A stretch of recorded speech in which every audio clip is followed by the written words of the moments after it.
ಮಂಜುನಾಥ್ ಮಾಡಿರುವಂತಹ ಆರೋಪಗಳೆಲ್ಲ ಸುಳ್ಳು ಅಂತ ಹೇಳಿ ಮಂಜುನಾಥ್ ಆರೋಪಗಳನ್ನ ಆತನ ಪತ್ನಿ ಮೇಘಶ್ರೀ ನಿರಾಕರಿಸಿದ್ದಾರೆ. 2 ಮದುವೆಯಾಗಿ ಡಿವೋರ್ಸ್ ಆಗಿರೋದು ನಿಜ. ಸುಳ್ಳು ಆರೋಪ ಮಾಡಿದ್ರೆ ಮುಂದಿನ ಕ್ರಮ ಕೈಗೊಳ್ತೀನಿ ಅಂತಲೂ ಕೂಡ ಎಚ್ಚರಿಕೆ ನೀಡಿದ್ದಾರೆ. ಆತನ ಹೆಸರು ಬರೆದಿಟ್ಟು ಏನ್ ಮಾಡಬೇಕು ನಾನು ಮಾಡ್ತೀನಿ. ಮಂಜುನಾಥ್ ನನ್ನ ಚೀಟಿ ಹಣ 5 ಲಕ್ಷ ಪಡ್ಕೊಂಡಿದ್ದಾನೆ ನನ್ನ ಹತ್ರ ಅಂಥೇಳಿ ಪತಿ ಮಂಜುನಾಥ್ ವಿರುದ್ಧನೇ ಪತ್ನಿ ಮೇಘಶ್ರೀ ಆರೋಪ ಮಾಡಿದ್ದಾರೆ.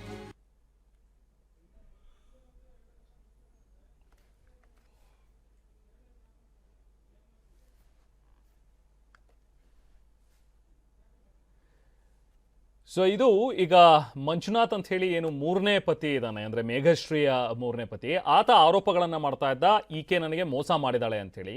ಸೊ ಅದಕ್ಕೆ ಕೌಂಟರ್ ಆಗಿ ಈಗ ಮೇಘಶ್ರೀ ಕೊಟ್ಟಿರುವಂತಹ ಒಂದು ಉತ್ತರ, ಇಲ್ಲ ನಾನು ಮೋಸ ಮಾಡಿಲ್ಲ, ಆತನೇ ಮೋಸ ಮಾಡಿದ್ದಾನೆ ಅಂತ ಹೇಳಿ. ಇದ್ರ ಬಗ್ಗೆ ಆಕೆನೇ ಸ್ವತಃ ಮಾತಾಡಿದಾಳೆ. ಬನ್ನಿ ಏನು ಹೇಳ್ತಾನೆ ನೋಡೋಣ. ಖುದ್ದು ಕ್ಲಾರಿಟಿಯನ್ನು ಕೊಡೋದಕ್ಕೆ ಮೇಘಶ್ರೀ ಅವರು ಟಿವಿನ ಜೊತೆಗಿದ್ದಾರೆ. ಏನು ಹೇಳ್ತಾರೆ ಅವ್ರನ್ನೇ ಕೇಳೋಣ. ಮೇಡಮ್, ನೀವು ಕಂಪ್ಲೇಂಟ್ ಕೊಟ್ಟಿದ್ದೀರಿ ನಿಮ್ಮ ಹಸ್ಬೆಂಡ್ ಬಗ್ಗೆ, ಮಂಜುನಾಥ್ ಅವ್ರ ಬಗ್ಗೆ. ಕಂಪ್ಲೇಂಟ್ ಕೊಟ್ಟಿದ್ದಕ್ಕೆ ಸಂಬಂಧಪಟ್ಟಾಗ ಈಗ ಮತ್ತೆ ಆರೋಪಗಳನ್ನ ಮಾಡಿರುವಂಥದ್ದು. ಇದು ಆಕ್ಚುಲಿ ಏನೆಂದ್ರೆ ಇದು ಸ್ಟಾರ್ಟಿಂಗ್ಗೆ ಸ್ಮಾಲ್ ವಿಚಾರ. ಇದು ಸ್ಟಾರ್ಟ್ ಆಗಿದ್ದು ಮನೆ ಮುಂದೆ ಬಂದು ದೊಡ್ಡ ಜಗಳ ಮಾಡ್ತಾ, ನಾನೇ ಮಾಡಿದೆ. ಜಗಳ ಮಾಡೋದು ನೋಡಿ ಭಯಕ್ಕೆ ನಾವು ಹೋಗ್ಬಿಟ್ಟೇನೆ ಸ್ಟೇಷನ್. ಸರ್ ಈ ಥರ ಮಾಡ್ತಿದ್ದಾನೆ, ಕೆಟ್ಟದಾಗೆಲ್ಲ ಸೆಕ್ಷುವಲ್ ಹರಾಸ್ಮೆಂಟ್ ಮಾಡ್ತಾನೆ, ಈ ಥರ ಮಾಡು ಅಂತ ಸ್ವಂತ ಎಂತಿಗೆ ಹೇಳ್ತಿದ್ದಾರೆ ಅಂತ ನಾನು ಹೇಳಿದ್ದು. ಕೇವಲ ಹಾರ ಬದಲಾಯಿಸ್ಕೊಂಡಿವಿ ಅಷ್ಟೇ, ನಾನು ತಾಳಿ ಕಟ್ಟಿಲ್ಲ ಅದೆಲ್ಲ ಸುಳ್ಳ. ಹಂಗಾದ್ರೆ ನಾನು ಕೇಳೋದು, ಇವಾಗ ಮದುವೆ ದೇವಸ್ಥಾನದಲ್ಲಿ ಯಾರ್ಯಾರೋ ಬಂದು ಮಾಡ್ಕೊಂಬಿಡಂಗಿದ್ರೆ ದೇವಸ್ಥಾನಕ್ಕೆ ಹಂಗಾರೆ ಬೆಲೆನೇ ಇಲ್ಲ ಅನ್ನಂಗೆ ಆಗೋಗ್ಬಿಡುತ್ತೆ. ನೀವು ಬೀದಿಯಲ್ಲಿ ಪಾರ್ಕಲ್ಲಿ ನಿಂತ್ಕೊಂಬಿಟ್ಟು ಹಾರ ಬದಲಾಯಿಸ್ಕೊಂಬಿಟ್ರೆ ಅದಕ್ಕಿಲ್ಲ ಅನ್ಬೋದು. ಏನೋ ದೇವಸ್ಥಾನದಲ್ಲಿ ಸಂಪ್ರದಾಯವಾಗಿ ಮದುವೆ ಮಾಡಿಕೊಂಡು ಎಲ್ಲ ಫೋಟೋಸ್ ಇದೆ, ಎಲ್ಲ ಜಾಲಿಯಾಗಿದ್ದೆ. ಚಿಕ್ಕಬಳ್ಳಾಪುರದಲ್ಲೆಲ್ಲ ಜಾಲಿಯಾಗಿ ರೈಡ್ ಹೊಡಿತಿದ್ದೆ, ಕರ್ಕೊಂಡು ಏನೋ ನಮ್ಮ ಮನೆಗೆಲ್ಲ ಓಡಾಡ್ತಿದ್ದೆ. ಅದೆಲ್ಲ ಮದುವೆ ಅಲ್ಲ. ಹಂಗಾರೆ 3 ತಿಂಗಳು ಎಂಜಾಯ್ ಮಾಡೋದ್ನಲ್ಲ ಖುಷಿಯಾಗಿ ಎಂತಿ ನಾನು ಇವಳು ಅಂತ. ಅವಾಗಿರ್ಲಿಲ್ಲ, ಇವಾಗ ಬಂದ್ಬಿಟ್ಟೈತೆ ಪಾಪ ನೀವು ಮದುವೆ ಆಗಿಲ್ಲ, ಇದು ರಿಜಿಸ್ಟರ್ ಅಲ್ಲ ಅಂತ. ನಿಮ್ಮಿಬ್ಬರ ಮದುವೆ ಆಕ್ಚುಲಿ ಡಿಸ್ಪ್ಯೂಟ್ ಶುರು ಆಗೋದಕ್ಕೆ ಕಾರಣ ಎಲ್ಲ ಚೆನ್ನಾಗಿದ್ವಿ. ಇವಾಗ ನೀವು ಅವನೇನಿಲ್ಲ, ಅವ್ನ ಕಾನ್ಸೆಪ್ಟ್ ಹೇಗೆ ಅಂದ್ರೆ ಅವ್ರ ಮನೆಯಲ್ಲಿ ಮದುವೆ ಆಗಿದ್ದು ಬೆಳಿಗ್ಗೆನೆ ಪ್ರೆಗ್ನೆಂಟ್ ಆಗ್ಬಿಡ್ಬೇಕು. ಪ್ರೆಗ್ನೆಂಟ್ ಆಗ್ಬಿಟ್ಟು ಇನ್ನು 3 ದಿನಕ್ಕೆ ನಮ್ಮ ಮಗು ಎತ್ತು ಬಿಡ್ಬೇಕು. ಕಾನ್ಸೆಪ್ಟ್ ಐತೆ ಜಗತ್ತಲ್ಲಿ ಎಲ್ಲಾದರೂ.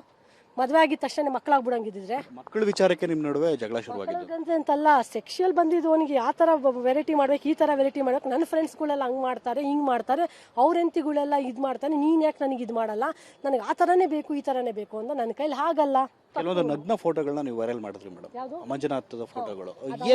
ಕಳ್ಸಿರೋ ಫೋಟೋಸ್ ಅದು ನಾನು ತೆಗ್ದಿರೋದಲ್ಲ. ನಾನು ಹೋಗ್ಬಿಟ್ಟು ಸ್ವಂತ ಗಂಡಂದು ಓಪನ್ ಪಿಕ್ಚರ್ಸ್ ಎಲ್ಲ ತೆಗಿಯೋಷ್ಟು ಕ್ರೂರಿತನ ನನಗಿಲ್ಲ.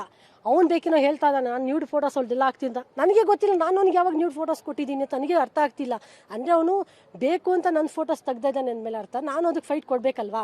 ಬೇರೆ ನನಗೆ ದುಡ್ಡು ಕೊಡಬೇಕಿದೆ, ಅದು ಮೋಸ ಮಾಡಿದ್ದಾರೆ, ವಂಚನೆ ಮಾಡಿದ್ದಾರೆ. ಇದಕ್ಕೆ ಮುಂಚೆ ಆಗಿರುವಂಥ ಇನ್ಸಿಡೆಂಟ್ಗಳಿಗೆ ಸಂಬಂಧಪಟ್ಟವು ಕೂಡ ಅವ್ರ ಹಸ್ಬೆಂಡ್ ಕೂಡ 2ನೇ ಗಂಡನ ಮೇಲೂ ಕೂಡ ಪೊಲೀಸ್ ಸ್ಟೇಷನ್ ಕಂಪ್ಲೇಂಟ್ ಕೊಟ್ಟಿದ್ದಾರೆ ಅಂತ ಹೇಳಿದ್ದಾರೆ. ಅದನ್ನು ತೋರಿಸ್ಬೇಕಲ್ವಾ. ಇವಾಗ ನಾನು ಫಸ್ಟ್ ಮದುವೆಗೆ ಡೈವರ್ಸ್ ಆಗಿದ್ದು ಕಾಪಿಯಲ್ಲಿ ಇದೆ.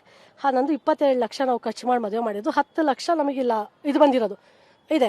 ಸೆಕೆಂಡ್ ಡೈವರ್ಸ್ ಕಾಪಿನೂ ನಾನು ತೋರಿಸ್ತೀನಿ. ನೆಕ್ಸ್ಟ್ ನಿಮಗೆ ಕ್ರಮ ಏನಾಗಿರುತ್ತೆ? ಅವ್ರು ಪೊಲೀಸ್ ಸ್ಟೇಷನ್ ಕಂಪ್ಲೇಂಟ್ ಕೊಟ್ಟರೆ ಪೊಲೀಸ್ನವ್ರು ಕಂಪ್ಲೇಂಟ್ ಅಕ್ಸೆಪ್ಟ್ ಮಾಡ್ತಿಲ್ಲ ಅಂತ ಹೇಳ್ತಾರೆ. ಯಾಕೆ ತಗೊಂತಾರೆ ಪೊಲೀಸರು? ನಾನು ನಿಮ್ಗೆ ಕೇಳೋದು, ಒಂದು ಕಡೆ ರಿಜಿಸ್ಟರ್ ಆದಮೇಲೆ ಯಾರು FIR ಆದಮೇಲೆ ಯಾರು ತಾಣಲ್ಲ ಅದಕ್ಕೆ ಇದು. ಬಟ್ ಅವನು ಸುಳ್ಳು ಅಪವಾದ ಮಾಡಿದ್ದಾನೆ. ಅದಕ್ಕೆ ನಾನು ಆನ್ಸರು ಸ್ಟೇಷನಲ್ಲೂ ಕೊಟ್ಟಿದ್ದೀನಿ, ಆಲ್ರೆಡಿ ಕೋರ್ಟಲ್ಲೂ ಕೊಡ್ತೀನಿ. ಅವ್ನು ರೆಡಿ ಆಗಿದ್ದಾನಂತೆ, ನಾನು ಆನ್ಸರ್ ಕೊಡ್ತೀನಿ ಸರ್.